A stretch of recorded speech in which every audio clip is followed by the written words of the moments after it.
Everyone, it's me Ayesha. Welcome back to my YouTube channel. आज हम जिस फार्मास्यूटिकल प्रोडक्ट की बात करने जा रहे हैं वो है ओमेप्राजोल। ओमेप्राजोल के किस पर्पस के लिए इस्तेमाल की जाती है, इसके क्या क्या यूजेस हैं क्लिनिकली, इसको हम कहाँ यूज़ करते हैं, इसके कौन से साइड इफ़ेक्ट्स आ सकते हैं, इन सारी बातों को हम लोग डिस्कस करेंगे इस वीडियो में। लेकिन इससे पहले अगर आप लोगों ने मेरा चैनल सब्सक्राइब नहीं किया तो मेरे चैनल को सब्सक्राइब करें, लाइक करें और शेयर करें ताकि जो मेरी फर्दर वीडियोज़ हैं आप तक पहुँच सकें। तो ओमेप्राजोल क्या है? ये एक एंटी अल्सर मेडिसिन है। ये जो कैप्सूल्स की फॉर्म में मार्केट में आ रही है, 20 मिलीग्राम, 40 मिलीग्राम।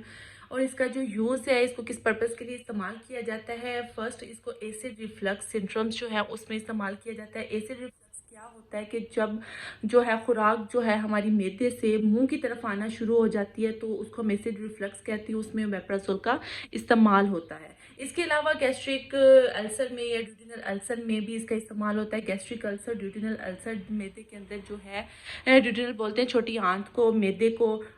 और इसमें क्या होता है कि मैदे में छोटे छोटे जख्म बनना शुरू हो जाती हैं, होल्स बनने लग जाते हैं, तो उसमें भी है ओमेप्राजोल का इस्तेमाल किया जाता है। इसके अलावा जो है gastric ulcer associated with H pylori, तो इस वजह से एच पाइलोरी एक बैक्टीरिया है जो हमारे स्टमक में जाके क्या करता है कि हमारे स्टमक में मैदे के अंदर जो है जख्म करना शुरू कर देता है। तो उसमें मैदे में जख्म होने की वजह से बहुत ज़्यादा बदहज़मी होती है कि खाना जो होता है वो सही से हज़म नहीं होता उस बैक्टीरिया की वजह से, तो उसमें भी हम ओमेप्राजोल का इस्तेमाल करते हैं।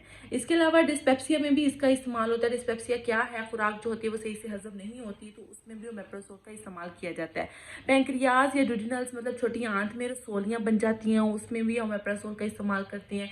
इसके अलावा इसका जो एक और यूज़ है गैस्ट्रिक इंटेस्टाइनल ब्लीडिंग, मतलब कि आपके जो पेट के अंदर जख्म होने की वजह से अगर ब्लीडिंग स्टार्ट हो जाती है तो उसमें भी क्या होता है कि उसमें भी ओमेप्राजोल का जो है इस्तेमाल किया जाता है। इसके अलावा स्टमक पेन, आपके अगर स्टमक में किसी भी वजह से या किसी भी कंडीशन में या किसी खुराक की वजह से या कोई और अदर कंडीशन की वजह से आपके स्टमक में बहुत ज़्यादा पेन होता है तो उसमें भी हम लोग ओमेप्राजोल का जो है इस्तेमाल करते हैं। अगर आपके स्टमक में स्वेलिंग हो जाती है, जो स्टमक के ऊपर लेयर्स हैं या ड्यूडिनल्स में स्वेलिंग हो जाती है ऊपर वाली लेयर्स के, तो उसमें भी ओमेप्राजोल का इस्तेमाल किया जाता है। इसके अलावा जो है इसको हम एसिडिटी के लिए भी, मतलब मैदे में अगर तजाबियत हो जाती है बहुत ज़्यादा तो उसमें भी हम इसका इस्तेमाल करते हैं। इन शॉर्ट कि ओमेप्राजोल जो है वो एक मैदे का कैप्सूल है। इसको हम मैदे का कैप्सूल ही कहेंगे क्योंकि जब भी हमारा स्टमक डिस्टर्ब होता है तो हम ओमेप्राजोल प्रिस्क्राइब करते हैं।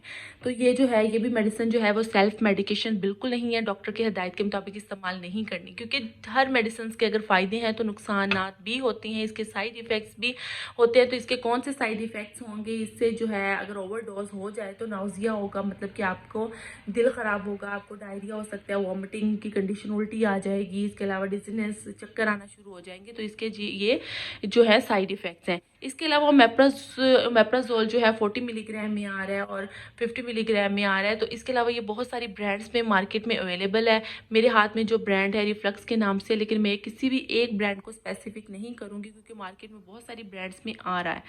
तो ये तो थे इसके यूजेस और क्या कहते हैं साइड इफ़ेक्ट्स। अगर आप लोगों को मेरी वीडियो अच्छी लगे तो इसको सब्सक्राइब करें, लाइक करें और आके शेयर करें।